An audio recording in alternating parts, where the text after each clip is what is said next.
这几年，外界谈中国创业，常常会落入两个极端，要么是国家意志推动一切，要么是内卷到极致的苦哈哈。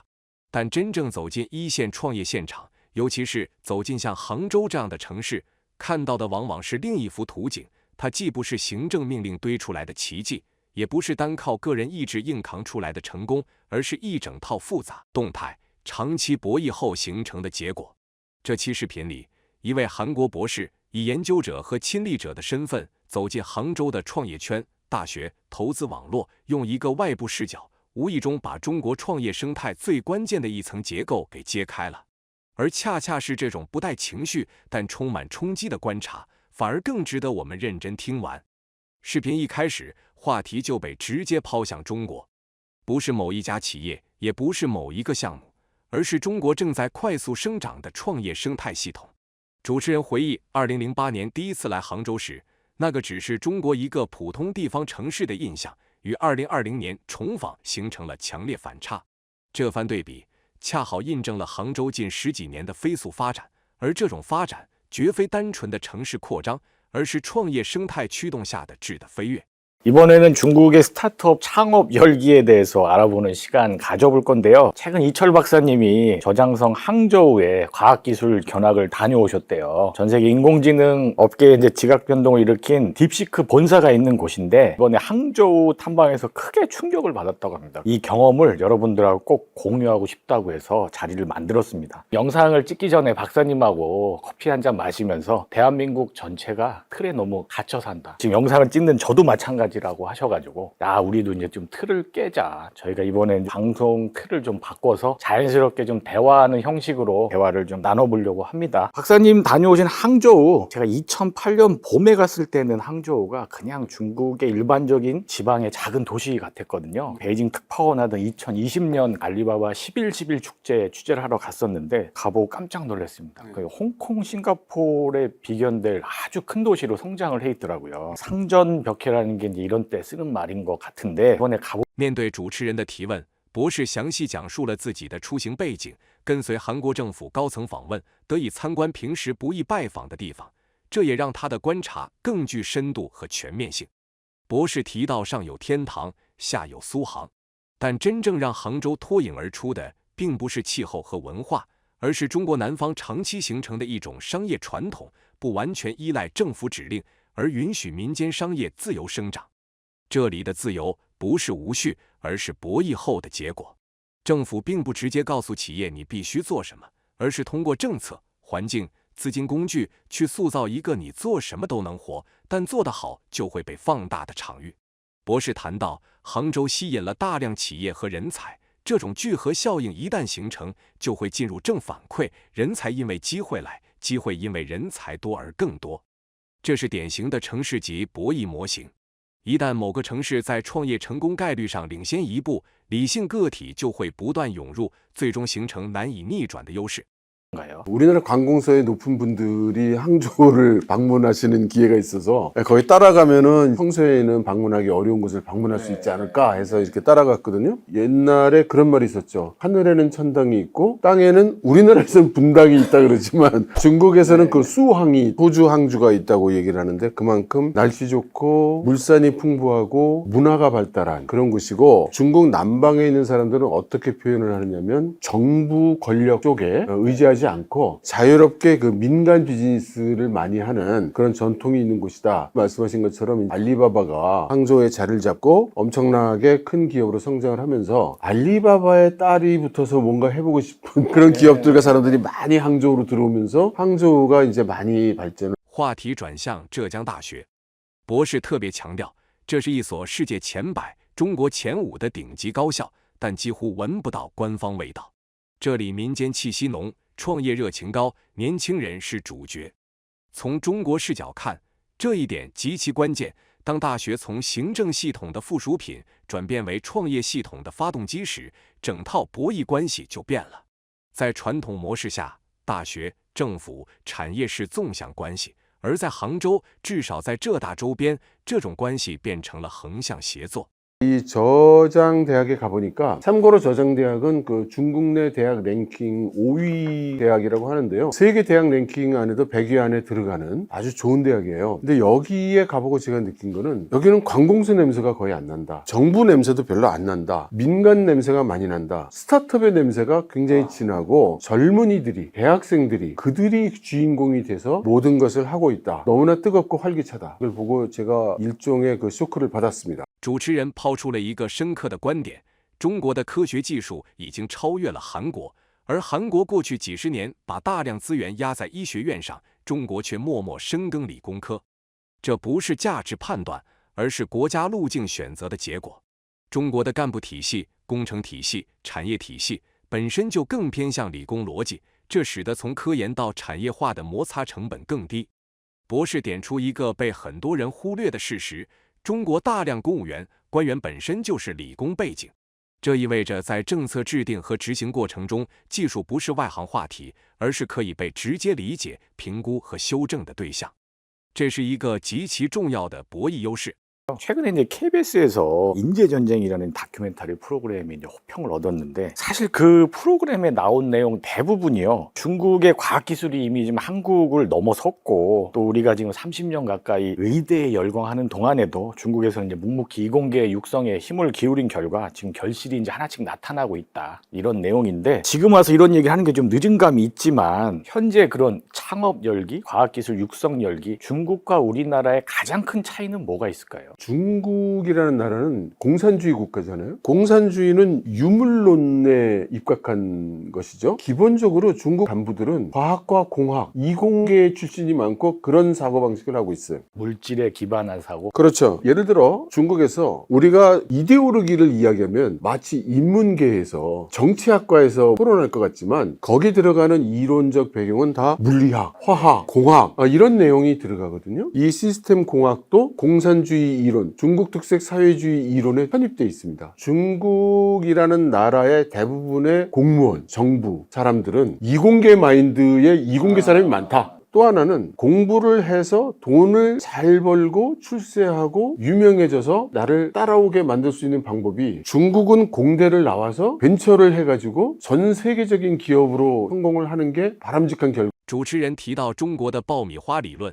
政府就像操作爆米花机，不需要对特定的玉米粒创业公司指手画脚，只需要加温，提供政策支持，添油，注入资金，让玉米粒们各自朝着自己认为对的方向发展，有潜力的自然会率先爆发。这一爆米花机理论精准概括了杭州创业生态的第二个核心优势：政府扮演赋能者而非主导者的角色，营造自由宽松的创业环境，让市场和创业者自主决定发展方向。这种模式看似放任自流，实则最符合创新规律。创新的方向是不可预测的，强行引导只会扼杀潜在的创新机会。但博士提到韩国的现状显然是很失望的。当资本或政策只压住某一个热门方向，就等于人为制造路径依赖，压制真正的创新。而杭州的做法，至少在他观察到的范围内，是允许不同方向并存，竞争失败。 팝콘 이론인데, 예. 정부의 역할은 이제 팝콘 튀기는 기계를 돌리는 것처럼 옥수수알을 넣고 큰 통을 준비한 다음에 열을 가해서 튀기기만 하면 된다. 네. 굳이 특정 옥수수알에 너는 이거 대라, 너는 저거 대라 이렇게 말할 필요도 없다. 네. 그러면 자연스럽게 팝콘으로 성장해서 나간다. 이런 건데, 사실 이제 그게 이제 저장성만의 특색인지는 잘 모르겠거든요. 왜냐하면 제가 중국 특파원 시절에 보면 베이징이나 이런 데들도 특정 기업한테 넌 이걸 해라 지시하지는 않는 것 같아서요. 동쪽으로 가고 싶은 스타트업이 왔는데 너 서쪽으로 가라, 이럴 수 없는 거죠. 네. 그럼 어느 나라나 다 마찬가지일 겁니다. 다만 이런 게 있죠. 우리나라의 스타트업들은 투자를 받으려고 하잖아요. 그럼 투자를 해주는 자본들이 요즘은 바이오야. 그럼 바이오에만 투자를 하고 바이오 아닌 데는 돈이 안 가잖아요. 그럼 그게 현실적으로는 스타트업들 보고 어디로 가라고 방향성을 제시하고 있는 거나 마찬가지죠. 바이오를 안 하는 스타트업은 음지에 살면서 양지를 지향해야 되고, 바이오를 하는 스타트업들은 상대적으로 좀 부족하더라도 지지를 받게 되는 그런 게 되니까요. 정부가 어떤 정책을 가지고 어느 쪽으로 유도를 한다는 것 자체가 스타트업의 자율성을 해치는 거예요. 수많은 젊은이들이 기성세대가 생각해보지 못한 길을 노력하고 트라이해보는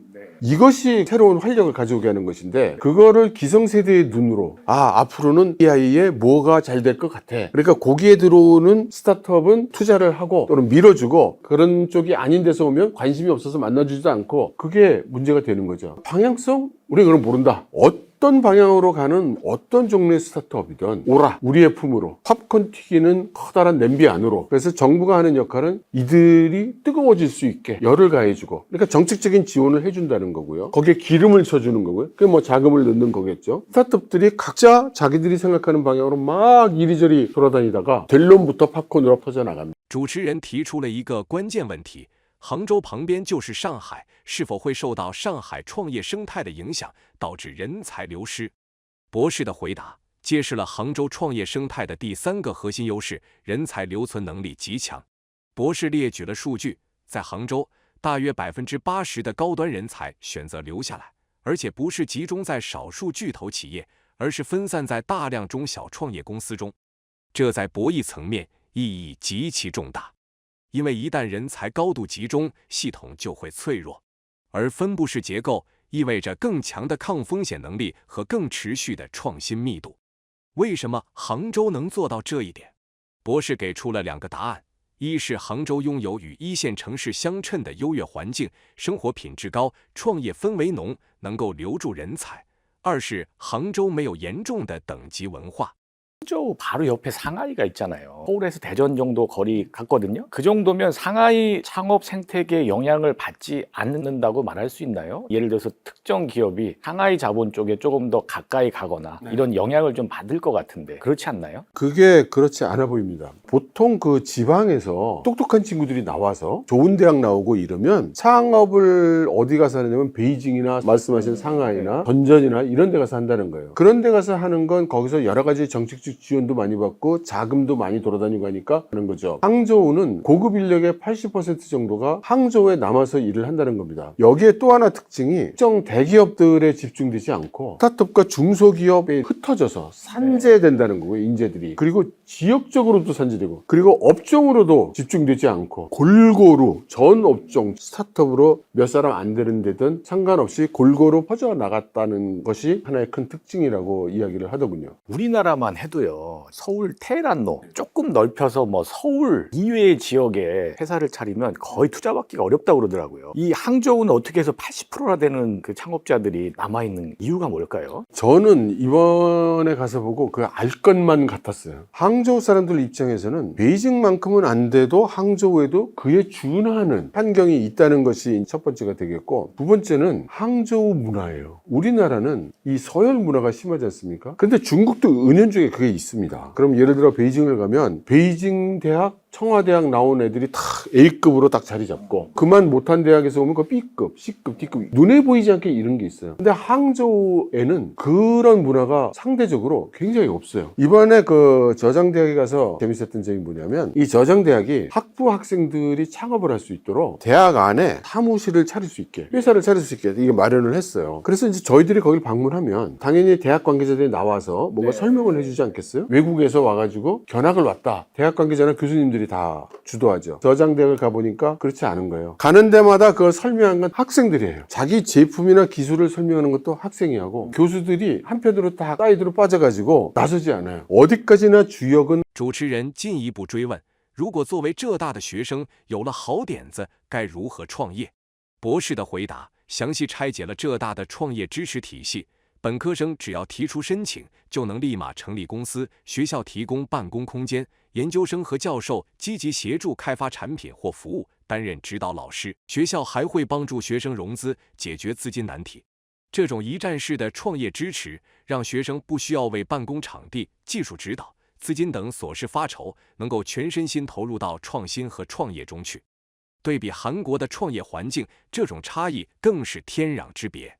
제가 대학 다닐 때 교수님들이 항상 하시던 얘기가 대학의 주인은 교수다. 학생들은 4년 있다 나갈 건데 무슨 주인 타령이냐. 딱 그 분위기와 정반대 느낌인데 박사님이 다녀오신 저장대학 얘기를 조금 더 해볼게요. 저장대는 딥시크 창업자인 랑원평의 이제 모교이기도 한데 중국의 스탠퍼드 대학이라고 많이 나오잖아요. 창업하는 대학을 내걸고 지금 계속 이제 혁신 행보를 보이고 있는데 제가 저장대 학생이라고 하고 좋은 아이디어가 떠올랐다고 쳐요. 그러면 어떻게 창업을 할 수 있는지 좀 설명해 주세요. 그러니까 말씀하신 대로 저장대학은 중국의 스탠포드가 되겠다. 기치를 내거는 게 벌써 20년 전이라고 합니다. 하루아침에 이렇게 된 게 아니에요. 계속 노력을 해서 이렇게 된 거고, 그럼 학부생이 스타트업을 하겠다 그러면 누구나 스타트업을 할 수 있게 해놨기 때문에 자기가 손만 들면 일단 회사를 만들 수 있어요. 그러면 대학에서는 여러 가지 지원을 합니다. 아까 말씀드린 대로 사무실을 쓸 수 있게도 해주고, 대학원생이나 교수님들이 학생들이 만들고 있는 제품이나 개발하고 있는 서비스나 도와줘요. 말하자면 지도교수가 되는 거죠. 많은 돈은 아니지만 자금 지원도 하고요. 자금 지원은 학교에서. 학교 펀드가. 학교 펀드로는 모자랄 수도 있잖아요. 학생이 조달을 받을 수 있도록 도와주죠. 스타트업을 하면 자금을 얻어내는 것도 스타트업이 하는 중요한 일이에요. 돈을 얻고 설득을 하는 것도 중요한 관건이잖아요. 네. 자금을 얻는 난이도가 중국하고 한국은 하늘과 땅처럼 차이가 있습니다. 한국이 그만큼 어렵다는 얘기죠. 그렇죠. 한국에서는 저희 두 사람이 스타트업을 만든다고 하면 백문백답 정도를 해서 모든 문제를 다 맞춰야만, 그들의 구미에 맞춰서 대답을 해줘야만, 또 우리는 평생 출제자의 의도에 맞춰서 대답하게 훈련받았기 때문에 네. 그렇게 해야만 되죠. 중국 같은 경우에는 투자해주겠다는 사람도 많고 난이도. 他举了一个浙大天文学会学生的例子，这个学生研发了一款自动调整参数的望远镜，价格只有市面上同类产品的1/20。他在天文观测聚会上分享了自己的想法后，一位叔叔立刻投资了2亿韩元支持他开发设备。博士还提到，几年前中国的创业聚会就像拍卖一样做路演，主动权掌握在创业者手中，而韩国则是投资者主导，创业者只能被动迎合，失去了创新的自主性。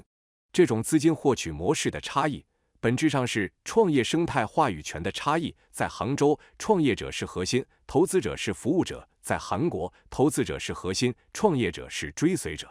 这种话语权的反转，让杭州的创业者能够坚持自己的创新想法，而不是被资本绑架。这也是杭州能够诞生大量硬核创新项目的重要原因。博士又分享了一个北京中关村的案例，进一步印证了中国创业生态的良性循环。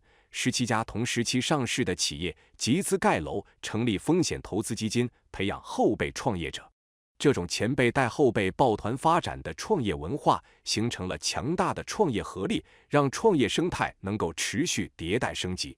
相比之下，韩国的创业生态则呈现各自为战的状态。前辈企业很少会主动扶持后辈，投资者之间也缺乏协同，导致创业公司难以获得持续的支持，失败率居高不下。这种文化差异也加剧了中韩创业生态的差距。杭州的创业生态是正循环，越发展越有活力，而韩国的创业生态是负循环，越发展越压抑。 그래서 만난 학생 중에 하나는 동아리를 했는데 관측.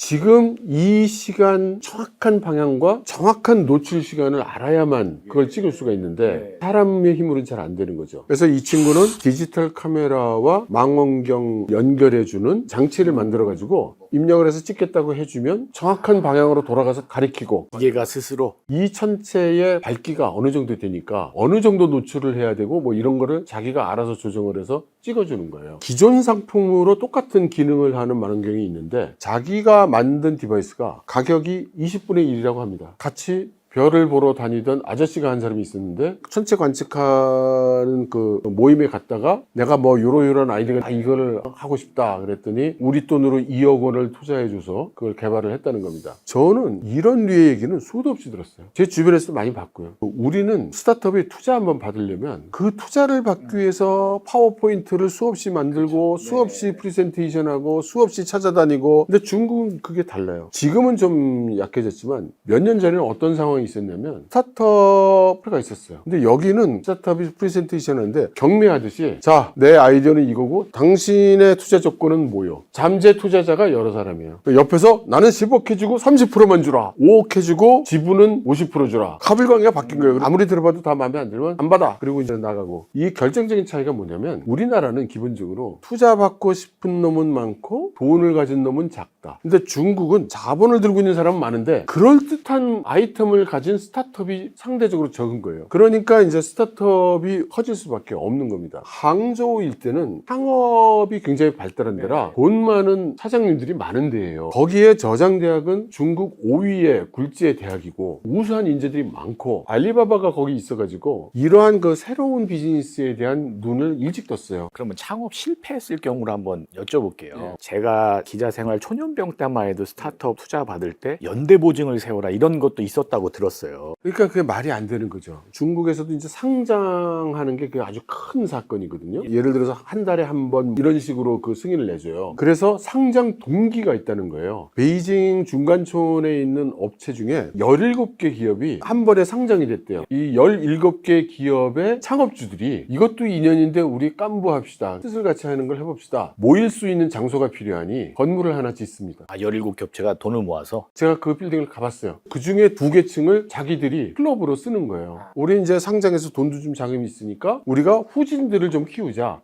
좋네요. 벤처 투자를 해준다는 거예요. 투자 대상이 중국 스타트업만 있는 게 아니라 외국도 한답니다. 그날 한국 팀이 2팀이 있다고 통역 좀 해달라는 거예요. 큰 테이블이 있고 17개 기업 대표가 딱 앉아있어요. 그러면 그 가운데 스타트업이 나와서 시간은 30분 자기 비즈니스 아이템을 소개를 합니다. 그 소개가 딱 끝나고 나면 사회자가 묻습니다. 1번 얼마 투자? 5억! 2번 난 안 해. 17개 기업이 딱 돌아다니면서 합계 땡. 그 다음 스타트업 30분 동안 설명하는 거예요. 제가 그걸 보면서 입이 딱 부러졌어요. 내가 투자를 받으면 여기 와서 투자를 받지 죽어도 한국에서 투자 안 받는다. 그런데 거기에 옵저버들이 쭉 와 있어요. 옵저버들. 투자 부티크들이에요. 투자 부티크는 뭔가요? 그러니까 무슨 벤처, 무슨 캐피탈처럼 돈을 많이 들고 있는 그런 회사가 아니고 상대적으로 가지고 있는 자금의 규모가 적은 거예요. 근데 좋은 투자 기회를 발굴하기가 어려운 거죠. 이 기업이 예를 들어 자기는 투자 받는 목표가 20억인데 18억밖에 못 받았어요. 그러면 이 부티크가 가지고 2억 제가 해드리면 될까요? 이렇게 해서 그걸 하는 거예요. 일종의 이삭줍기 같다.话题又回到本科生用低廉的成本造出极高的性能，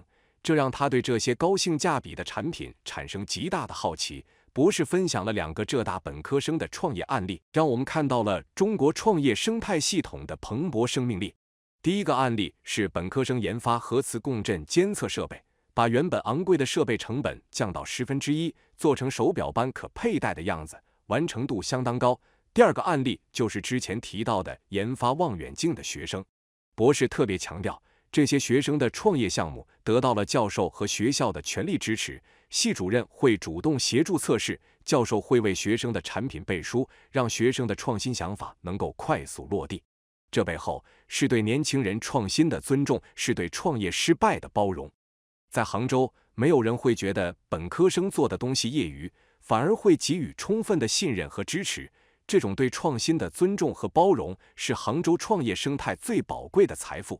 말씀하신 것 중에 저장대 학부생이 천체 망원경 20분의 1 가격으로 만들었다. 또 어떤 학부생은 MRI 모니터링 장치를 10분의 1 가격으로 이제 만들어 지금 뭐 팔고 있다 이런 얘기도 하셨는데 저는 이제 그런 얘기를 들으면 딥시크 생각이 나거든요. 결핍에서 이제 나오는 창의성이라고 할까? 챗 GPT보다 훨씬 적은 비용을 들이고도 이제 그거에 근접한 성능을 어떻게든지 쥐어짜서 내는 건데 압도적인 가성비로 무장한 제품들을 만드는 중국 창업 생태계 원천은 뭐라고 생각하세요? 소위 가성비라는 건 중국에서 비즈니스 하는 사람들은 골수에 사무쳐 있습니다. 그 학부생이라고 얘기하지만 학부생이 하니까 아마추어적일 것이다 라는 게 중국에서는 잘 성립 안 해요. 그래서 그 학생이 만든 것도 뭐냐면 강력한 그 전자기력을 형성을 해서 찍는 거니까 금속 같은 거를 가지고 들어가면 안 된다고 하죠. 근데 이게 사람 몸에는 적혈구가 있는데 적혈구 표 안에도 철분이 있어요. 이게 사람 몸에도 영향을 준다는 겁니다. 그래서 그게 심하면 안 되기 때문에 그런 것들을 다 측정하는 장치가 MRI 설비 옆에 박스 하나가 붙어 있는데 그 박스를 1분의 1 가격으로, 근데 뭐 모든 기능을 집어넣은 건 아니지만 이렇게 손목시계처럼 찰 수 있게 이렇게 만든 거예요. 완성도가 꽤 높습니다. 그 다음 또 하나 이제 저희가 물어본 거는 테스트도 많이 해보고 그래야 될 텐데 어떻게 했냐 그랬더니 의과대학에 가면 MRI들이 있어요. 학부 학생이 와가지고 과장님 제가 이런 기계 만들었는데요, 이거 한번 써보세요. 밀려오는 환자에 지쳐있는 학과장에서 그걸로 한번 해보자. 그럴 것 같습니까? 어렵죠. 어렵습니다. 우리나라 풍토에서는 힘들어요. 그런데 저장대학에서는 그래? 저장대학 학생이야? 스타트업이야? 그래, 한번 해봐야지. 그래서 아주 전면적으로 협조를 해주시고 테스트도 해주시고, 그러니까 이렇게 생각하시면 돼요. 세브란스 의대 교수님들이 이거 써보니까 좋더라 라고 정부나 승인기관에 얘기를 해주는 거예요. 승인이 쉽게 나오죠. 그러니까 일단 드리고 싶은 말씀이 뭐냐면 어린 학생들이 스타트업을 해가지고 개발해온 제품을 진지하게 그렇게 대해주고 테스트해볼 수 있도록 그렇게 해주고 또 보완해주고 조언을 해주겠느냐, 그걸 우리 사회는 지금 못하고 있는데 중국 사회는 지금 하고 있다는 이거를 우리가 좀 인식을 해야 될 것 같습니다. 이 친구 하는 말을 듣고 있던 과학기술계 전문가께서 너 그거 하다가 투자한 돈 다 말아먹고 그러면 너 어떡하려고 그러냐, 그때는 어떡할 생각이야, 이렇게 물어보니까 실존적인 질문이네. 그 학생이 저는 실패는 두렵지 않습니다. 제가 두려워하는 건 그 실패로 인해서 원래 뜻을 꺾게 되거나 열정이 사라질 것이 걱정이 될 뿐이고 무엇이 잘못됐는가를 찾아서 방향을 바꾸든 제품을 바꾸든 계속해 나갈 겁니다 라고 이 학부생이 얘기를 하는데 저쪽에 앉아있던 동료들이죠, 있으면서 막 이렇게 그 도전 정신은 정말 主持人将话题延伸到人才流动层面，他问道：“有什么方法可以让人才留在韩国呢？”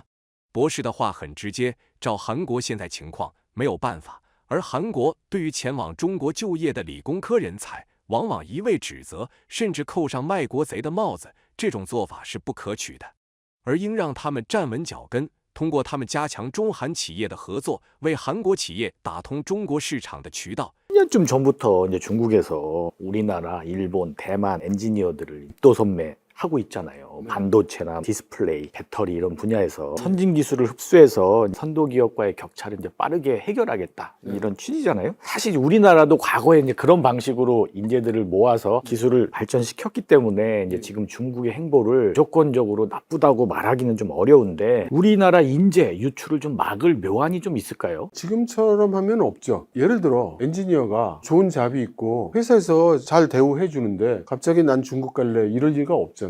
본인도 중국부터 가고 싶은 사람이 없어요. 미국이나 유럽이나 물 좋은 데 가서 고액 연봉 받고 살고 싶지, 누가 중국 가서 매국노 소리 들어가면서 일하고 싶겠어요. 회사에서 나를 잘랐는데 치킨집을 할까 하고 골목을 가봤더니 한 집 건너 한 집이 치킨집이면 선택의 여지가 없잖아요. 가야죠. 그걸 어떻게 비난하겠어요. 그리고 그게 왜 꼭 나쁩니까? 지금 중국이 전 세계 제조업의 35%를 하는데 중국 회사의 납품길 어떻게 뚫을 거예요? 그 중국 회사의 중요한 엔지니어 자리에 한국 사람이 가 있으면 그 사람이 한국 상황이나 기술 같은 거 잘 이해를 하고 납품이 될 수 있도록 많이 도와준단 말이에요. 중국으로 가서 취업을 하는 우리 이공계 인력에 대해서 비난만 할 게 아니라 그렇게 해서 가게 된 사람들이 거기서 잘 자리 잡고 일할 수 있게 해주고 또 그 사람들이 한국 기업과의 협력이 많아지면 회사 내에서 영향력이 커지는 거거든요. 그러면 훨씬 쉽게 우리가 제품을 팔 수 있는 기회도 얻고 좋잖아요. 물론 부정적인 면이 있습니다. 한국 내에 훌륭한 기술을 빼돌려가지고 그건 중국 아니라 어디 가서 팔아도 그건 범죄잖아요. 그런 건 때려잡아야죠. 중국 회사에 한국인 엔지니어가 여러 사람 있으면 알게 돼요. 10사람 중에 한 사람만 눈치를 채도 그것을 우리가 막을 수도 있어요. 그렇게 한 방향으로 몰아치면 선순환을 할 수 있는 구조가 깨진단 말입니다. 이 상황을 가장 최선의 방향으로 공생할 수 있는 이거를 찾아 나가는 게 중요하겠죠. 这期视频真正震撼的地方，